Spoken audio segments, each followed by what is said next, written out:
Next up is the tweeters. These are the BRAX ML1. It's a 28mm tweeter at 4 ohm, and this is serial number 979. Comes in that same awesome wood box. You have the certificate with your owner's manual, and the parameters are on the back side of it, along with all your measurements. Designed to sit here. Foam goes in. Now you see this and you think, oh, these are 28. Oh my gosh, these things are huge. Yes, so we have some gigantic tweeters that are going up inside of here. This spins off of the back, and this is the one and only mount that they have. There's no angle mount. There's this and this. You also get the Allen key for it to adjust the screw. The wires come straight out of the back of this tweeter, which means whatever you're putting in this in, you're gonna need some room, at least a little bit, for those wires to come out and turn.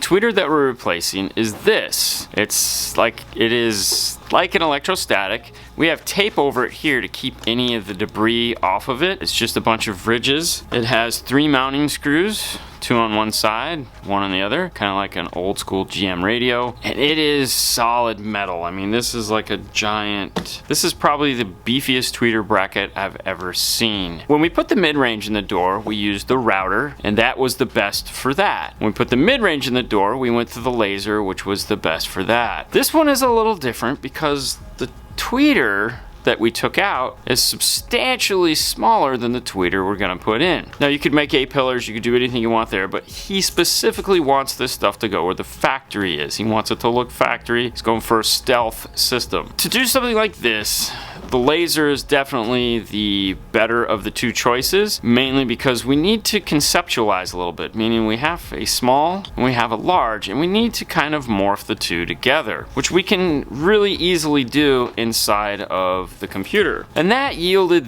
this guy here. This is just the first. What we're looking at is the basic shape of the factory tweeter, and then we took and added the BRAX tweeter to it, and you end up with something like this. This goes right in, boom, drops into place, screws all line up. But the problem is this.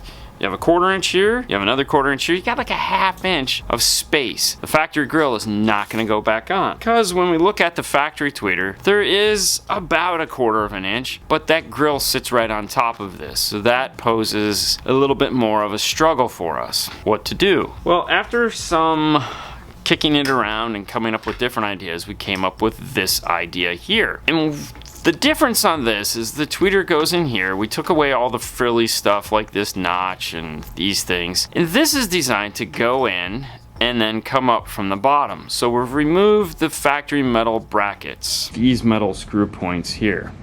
Take those out so that it looks like that. With those metal screw downs out, we can put this in, it goes in like this, and it'll come back up and boom, into the dash. Now we did have to adjust this screw down just a little towards this, just because of how tight this is gonna be up against the dash. So we did move it just slightly, like not maybe a 1/16 of an inch. So when you compare the two, it's like, yeah, see even there, the holes look perfect. But it was just enough because we needed just a hair, because I need these to be perfectly centered. Put it in, kind of held it from the bottom, and the grill, believe it or not, still was touching. What to do now? Well, as you can see, there's not a lot of meat on the bone, as it were, for us to make anything snazzy, or is there? That led us to this piece here. This piece comes down another 1/4 of an inch, and we use these heated inserts that are this thick, or 1/2 inch thick, that go through both pieces. And what this does for us is it allows our tweeter to go in, and now our tweeter is going to sit flush with the factory opening because we've moved it down the 1/4 of an inch that this grill is taking up. This guy will go in the same way, spin our lock onto the back, tighten it up. We put it in like this. It comes up from underneath, and we can get 3 M5 screws with washers and screw this thing right into place. And that's it. That's all we gotta do. Seems so simple. Now the reality is, when making speaker brackets like these 3 that we've made so far, it does take a considerable amount of time. Using the router is definitely by far the fastest because there's not a lot of thought to it. It's just a matter of stacking layers.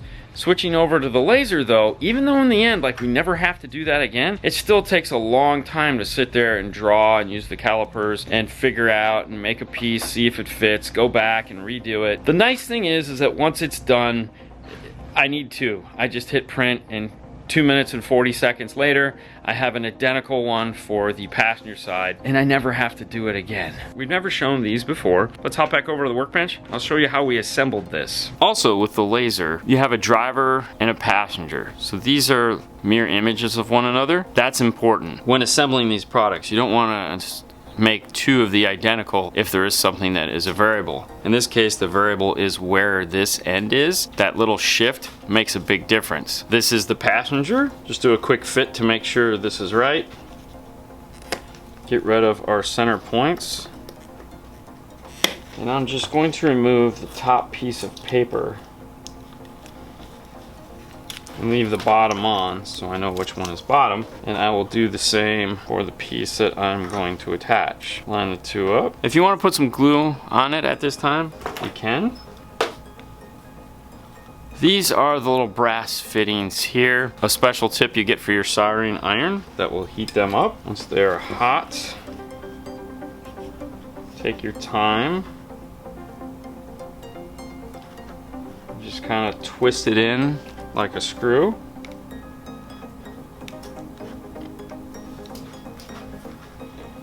Don't go too fast because you don't want to damage the acrylic.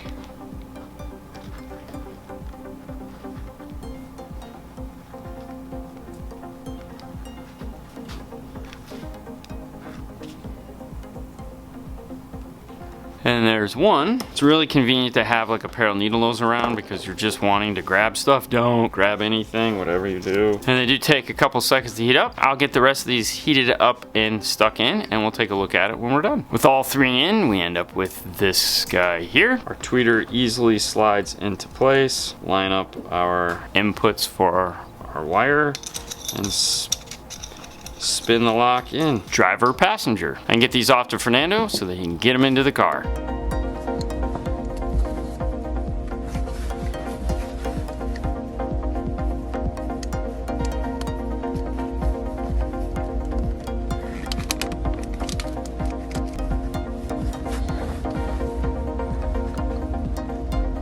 Fernando just informed me he got the tweeter screwed into the dash. We used 3 M5 Phillips screws to make it a little bit easier to screw it in, because that one right there, that one was a pain, right? It was. For the rear doors, we're just going with a set of 6.5-inch components. We're going to be using the passive crossovers. They're the Helix P62Cs. The set is made up of this passive crossover right here that is super sexy. I really like the way they do these, like this look. It's pretty cool. 1-inch dome tweeter and a 6-inch mid base. Rubber surround, treated cone.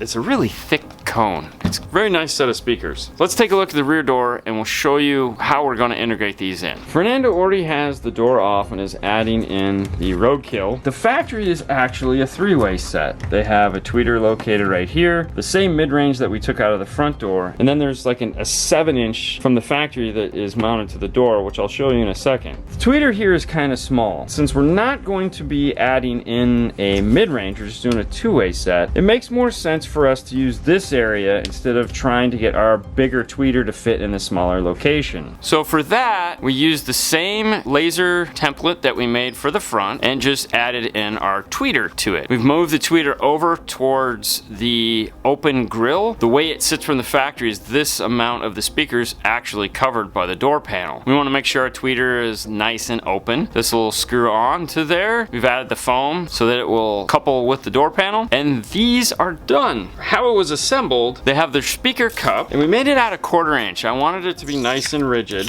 This goes in like so. Then they have that standard back plate. Screw goes in from the front, push it into place. The next step I like to do is remove this. I don't like this sticking out. For that, I'll just use a small set of bolt cutters. The only problem with doing that though is that now I have a sharp piece here, which I don't want. So I'll use my disc sander to sand it down flat. Not spending a lot of time on it because I don't want to heat up this screw and have it pull through. Really quick, took that off, rub your finger on it, make sure if it doesn't cut your finger, then it won't cut the car. These tweeters have this red bigger side here and this non-colored skinnier side here, which is the ground. Line them up. make sure they're in the opening, and click it into place. The next step is to add foam to the front. Just follow around the circle.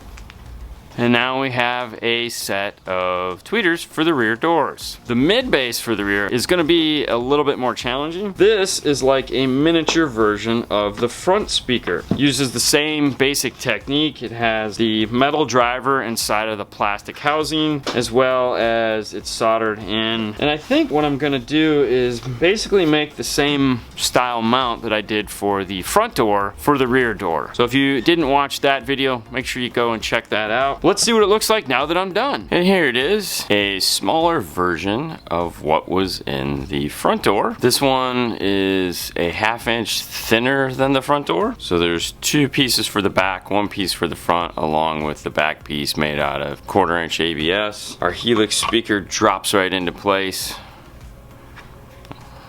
Looks super sexy, just like before. I'll get this over to Fernando so we can finish it all up and get it into the door. For this one, we are also doing a complete coverage on the rear door, as we like to call it, the full baked potato. Tweeter is mounted in place. And the rear door's full sound treatment. It has an insulating pad just like the front door. He hasn't put on yet. Let's take a look at what the speaker looks like mounted in the door.